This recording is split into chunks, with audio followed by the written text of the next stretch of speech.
आप सबको गोपाल राजू का नमन। देखिए, मैं धरती की बात नहीं कह रहा, धरती के त्रिसुखों की बात नहीं कह रहा, ब्रह्मांड की बात कह रहा हूँ कि ऐसा कौन सा कार्य, ऐसी कौन सी विश, ऐसी कौन सी मनोकामना है जो पूर्ण नहीं होती। देखिए, जो लोग तंत्र शास्त्रों में देखते हैं, ये जो आध्यात्मिक ग्रंथों में तलाश करते हैं, 64 योगिनियों का बड़ा नाम है। और ये वो बातें हैं जो शास्त्रोक्त हैं, ये वो बातें हैं जो तंत्र जगत में भरी हुई हैं। मगर बहुत सारी ऐसी चीज़ें हैं जो इतने डिटेल्स में और इतनी सरलता से आपको कहीं और मिले तो आप मुझे ज़रूर कमेंट कीजिएगा, क्योंकि गोपाल राजू मोटिवेशनल वीडियोस वो चीज़ें लाता है जो हर एक को डाइजेस्ट हो जाएं। और इसमें कुछ नहीं करना, केवल 64 योगिनियों के नाम को जप करके हवन करना है गूगल से, मात्र इतना। और इसके लिए फिर बहुत सारी चीज़ें चाहिए होती हैं, वो तो देखिए जितनी आप आगे बढ़ेंगे उतना थोड़ा। 64 योगिनी तंत्र पीठ के बारे में आता है, 64 योगिनी गुटका के बारे में आता है, 64 योगिनी यंत्र के बारे में आता है, 64 योगिनी चित्र के बारे में आता है। प्रयास यही करता हूँ कि मैं डिस्क्रिप्शन में लिंक दे दूँ ताकि आप वहाँ से जाके देख सकें। और ये अगर सब चीज़ें नहीं भी होती तो क्या इंसान पूजा पाठ नहीं करेगा? ज़रूर करेगा। तो फिर कहाँ जाए, कहाँ तलाश करे, कौन सा स्थान देखे, कौन सा मुहूर्त देखे, कौन सा ऑस्पिशियस पीरियड देखे जो करे? ये है दिल। दिल से सोचिए। इससे बड़ा मंदिर, इससे बड़ा कोई, मैं नहीं समझता कोई चीज़ हो जो गवाही देगा, उससे बड़ी दुनिया में कोई चीज़ हो। उसकी आवाज़ सुनिए और फिर इसको करिए। देखिए, 64 योगिनियों के अगर मेरे पूछते हैं, मुझसे पूछते हैं, तो जहाँ मैं गया था, काली पीठ, काली शिला, जो आपका उत्तराखंड में है, काली शिला का वीडियो भी साथ में भी चलता हुआ दिखा देता हूँ आपको। जहाँ मैं गया था, ये यहाँ पे शिला पे 64 योगिनियों का उकेरा हुआ है, वो अंकित है वहाँ पे, ये प्रसिद्ध है। और ये जो वीडियो बना रहे हैं उत्तम नारायण पांडे जी, और ये जो 64 योगिनियों का वीडियो बना रहे हैं उत्तम नारायण पांडे जी, ये तो आपको पता है बिल्कुल बच्चे की तरह पाठ पढ़ाते हैं, जैसे बच्चे को पढ़ाते हैं ना, इस तरह समझाते हैं, और भी सरल हो गया। तो 64 योगिनियों के नाम क्या हैं, इसकी जप की प्रक्रिया क्या है, ये मैं लास्ट में वीडियो के एंड में आपको जप करके मैं बता देता हूँ।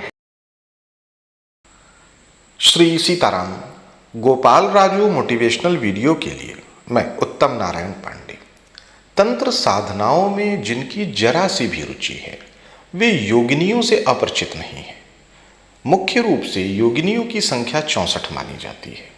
ऐसा नहीं है कि योगिनियों की कुल संख्या 64 ही है, लेकिन प्रधान रूप से उनकी जो संख्या है वो 64 है। योगिनियां अगर किसी पे प्रसन्न हो जाएं या किसी को सिद्ध हो जाएं, तो उसके लिए इस ब्रह्मांड में असंभव जैसा कुछ नहीं है।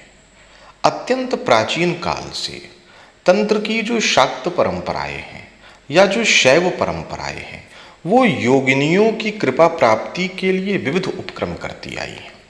तंत्र साधनाओं में इनके लिए हवन, योगिनी पीठ, योगिनी की गुटिका, योगिनी का यंत्र, योगिनी का नाम पाठ, विभिन्न प्रयोग दिए गए, जिनमें से किसी का भी आश्रय लेकर के योगिनियों की कृपा प्राप्त की जा सकती है।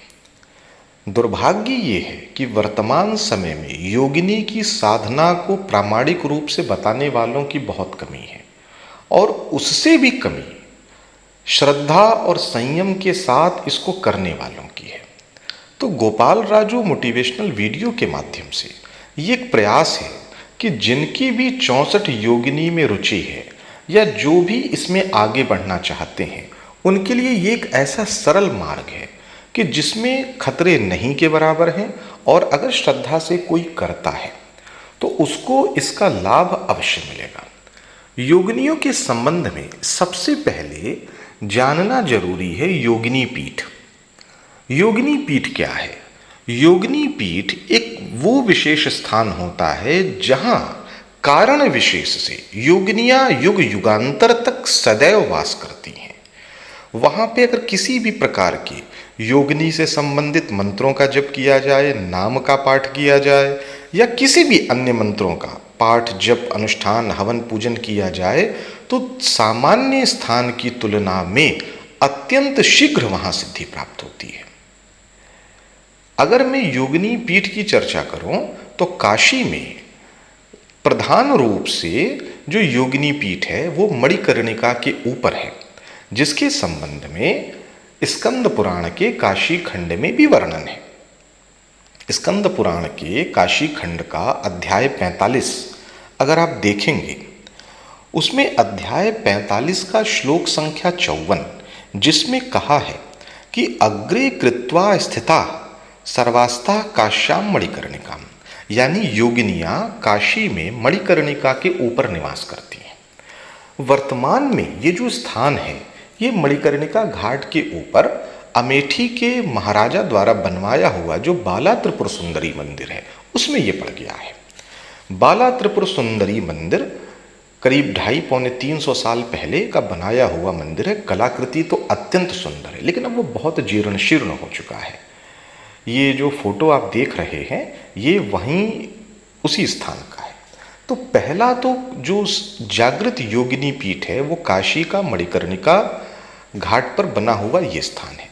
दूसरा, काशी में ही ये जो फोटो आप देख रहे हैं ये वहीं उसी स्थान का है। तो पहला तो जो जागृत योगिनी पीठ है वो काशी का मणिकर्णिका घाट पर बना हुआ ये स्थान है। दूसरा, काशी में ही चौसठी घाट पे ये जो चौसठी देवी का मंदिर है, जिसमें महिषासुर मर्दिनी और भगवती भद्रकाली 2 स्वरूपों में देवी विराजित, ये स्थान भी योगिनियों के भजन स्मरण पूजन के लिए अत्यंत उचित है। तो अगर आप काशी या इसके आसपास रहते हो तो इस योगिनी पीठ पर योगिनी के नाम पाठ, योगिनियों के मंत्र जप, योगिनी के जप अनुष्ठान कर सकें तो आप देखेंगे आपको अद्भुत लाभ होगा। स्कंद पुराण का अध्याय 45 योगिनियों के संबंध में बहुत सारे पूजा प्रक्रम की चर्चा करता है।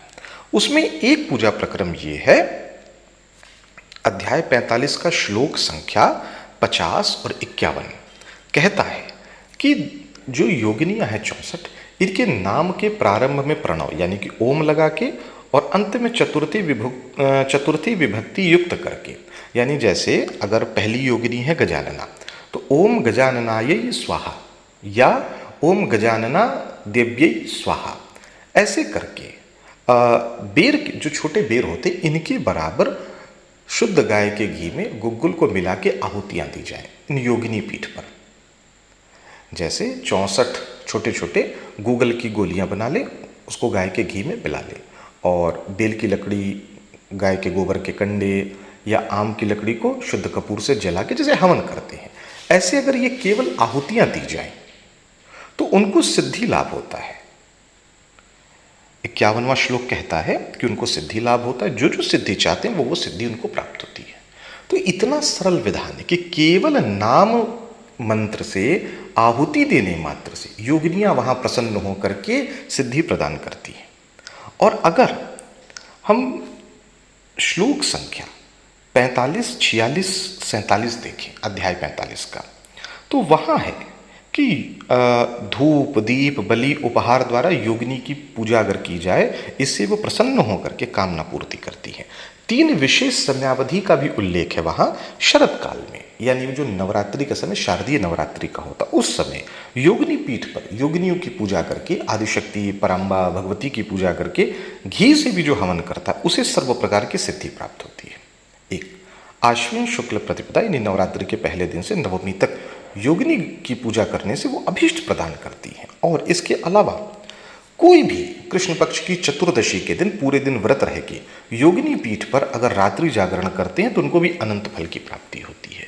यानी अगर हर महीने की कृष्ण पक्ष की चतुर्दशी को ले लें तो वो भी योगिनियों की पसंदीदा समयावधि है, या शरद काल की नवरात्रि, ये बहुत अच्छा काम है। इनमें आप योगिनियों के नाम से हवन करें, योगिनी को फल फूल मिठाई जो भी आपके पास उपहार है वो अर्पित करें। काशी के 2 स्थान जो योगिनी के सिद्ध पीठ हैं, योगिनी पीठ है, इनकी चर्चा मैंने कह दी है।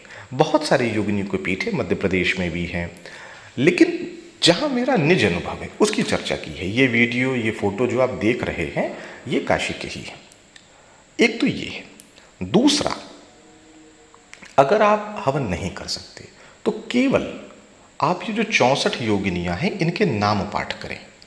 नाम पाठ भी अगर आप करते हैं तो किसी भी तरीके की भूत प्रेत शाकिनी डाकिनी की समस्या अगर आपको हो, बच्चे की पीड़ा हो, या कोई महिला गर्भवती हो उसको किसी प्रकार की कोई समस्या हो, किसी प्रकार की मुकदमेबाजी चल रही हो, लड़ाई झगड़ा चल रहा हो, इन सब मामलों में आपको बहुत अच्छा लाभ होगा।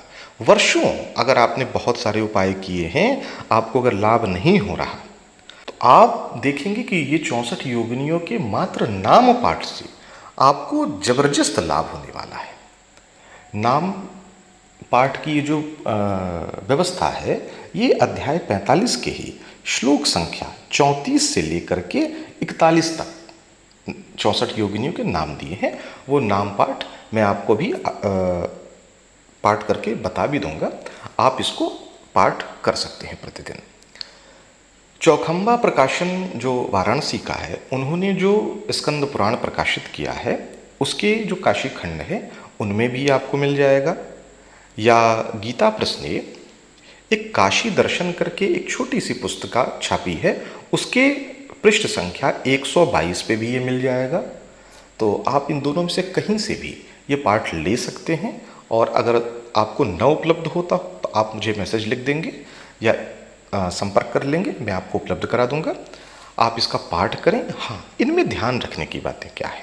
सबसे पहली बात यह है कि आपको देवी दुर्गा में या भगवती काली में या दश महाविद्याओं में असीम आस्था होनी चाहिए, और संयम के साथ निडर होकर के आप इसका प्रतिदिन पाठ करेंगे। 1 पाठ, 3 पाठ, 5 पाठ, 11 पाठ कर सकते हैं। और अगर कोई अनुष्ठानिक क्रम करना चाहे तो 64 पाठ 64 दिनों तक करें।